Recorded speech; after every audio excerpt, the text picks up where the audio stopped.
السلام علیکم ورحمۃ اللہ وبرکاتہ۔ اعوذ باللہ من الشیطان الرجیم، بسم اللہ الرحمن الرحیم۔ قل ان کان آباؤکم وابناؤکم واخوانکم وازواجکم وعشیرتکم واموال اقترفتموها وتجارة تخشون کسادها ومساکن ترضونها احب الیکم من اللہ ورسولہ وجہاد فی سبیلہ فتربصوا حتی یأتی اللہ بأمرہ واللہ لا یہدی القوم الفاسقین۔ محترم سامعین کرام، سورۃ التوبہ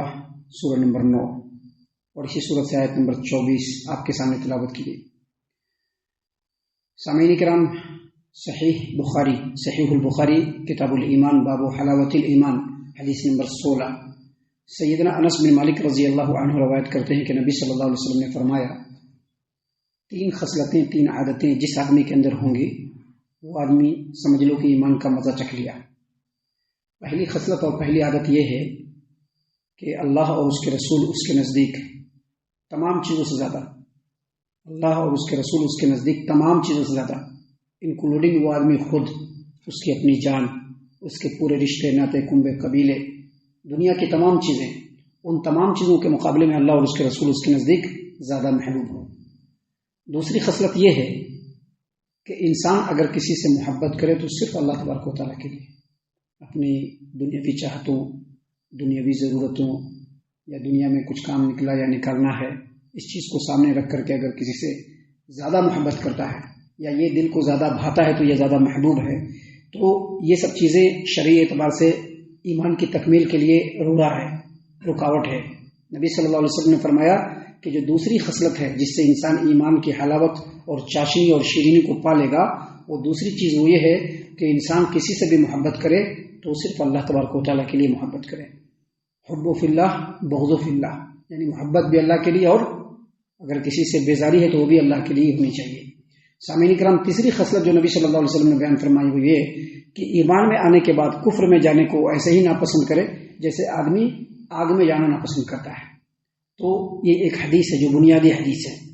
ابھی جو آیت کریمہ ہم نے آپ کے سامنے تلاوت کی، اللہ تبارک و تعالیٰ نے اس آیت کریمہ میں اسی بات کو بیان کیا ہے۔ اللہ تبارک و تعالیٰ نے نبی صلی اللہ علیہ وسلم کو مخاطب کرتے ہوئے کہا کہ کہہ دیجئے ان کان آباؤکم، اگر تمہارے باپ، ان کان آباؤکم، اگر اے مسلمانوں تم لوگوں کے باپ، و ابناؤکم اور تم لوگوں کے بیٹے، و اخوانکم اور تم لوگوں کے بھائی بندو، و ازواجکم اور تمہاری بیویاں، و عشیرتکم تمہارے خاندان، تمہارے کنبے قبیلے کے لوگ، و اموال اقترفتموها اور وہ مال جس کو تم کما کر کے رکھتے ہو، و تجارت تخشون کسادها اور وہ تجارت جس کے سرد پڑ جانے کا تم کو خوف ہوتا ہے، و مساکن ترضونها اور وہ گھر جس کو تم بہت پسند کرتے ہو۔ یہ تمام چیزیں اللہ تبارک و تعالیٰ نے گنائی کہ کہہ دیجئے کہ نبی صلی اللہ علیہ وسلم یہ تمام چیزیں احب الیکم من اللہ ورسولہ، اگر یہ تمام چیزیں اللہ اور اس کے رسول سے زیادہ تمہارے نزدیک محبوب ہو گئی، وہ جہاد فی سبیلہ اور اللہ کے راستے میں جہاد کرنے سے اگر یہ چیزیں زیادہ محبوب ہو گئی فتربصوا تو پھر انتظار کرو یہاں تک کہ اللہ اپنے حکم کو لے آئے، حتی یاتی امر اللہ، یہاں تک کہ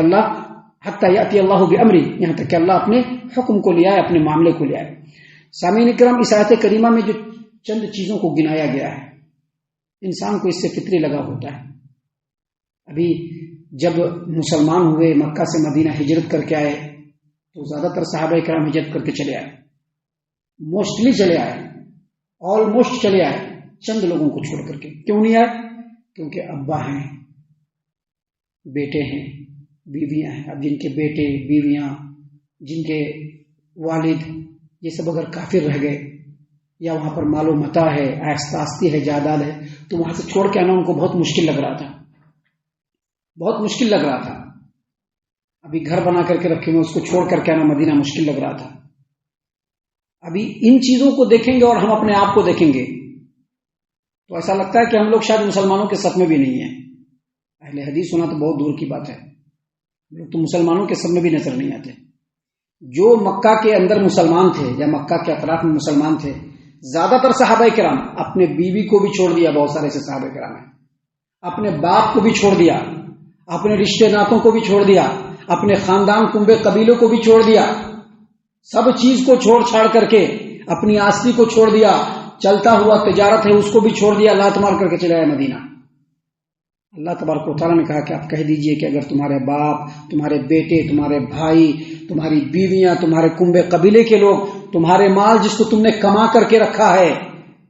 اور تمہاری تجارت جس کے سرد پر جانے کا تم کو ڈر ہوتا ہے کہ کہیں یہ مندہ نہ ہو جائے، تمہارا گھر جس کو تم بہت پسند کرتے ہو، اگر یہ چیزیں تمہارے نزدیک اللہ اور اس کے رسول سے اور اللہ کے راستے میں جہاد کرنے سے زیادہ محبوب ہو گئی تو سمجھ لو کہ تم ایمان میں مکمل نہیں ہو، تمہارا ایمان ابھی کسی کام کا نہیں ہے۔ اسی لیے اللہ نے کہا کہ فتربصوا، تو پھر انتظار کرو۔ یہ ساری باتیں اس زمانے کے پس منظر میں ہیں، لیکن ان باتوں کو آج کے پس منظر میں اگر ہم دیکھیں گے تو آج ہم مسلمان اور خاص طور سے توحید پرست اس معاملے میں بہت ہی پیچھے ہیں۔ ہم کو اپنے وطن کو چھوڑ کر کے جانے کے لیے نہیں کہا جا رہا ہے،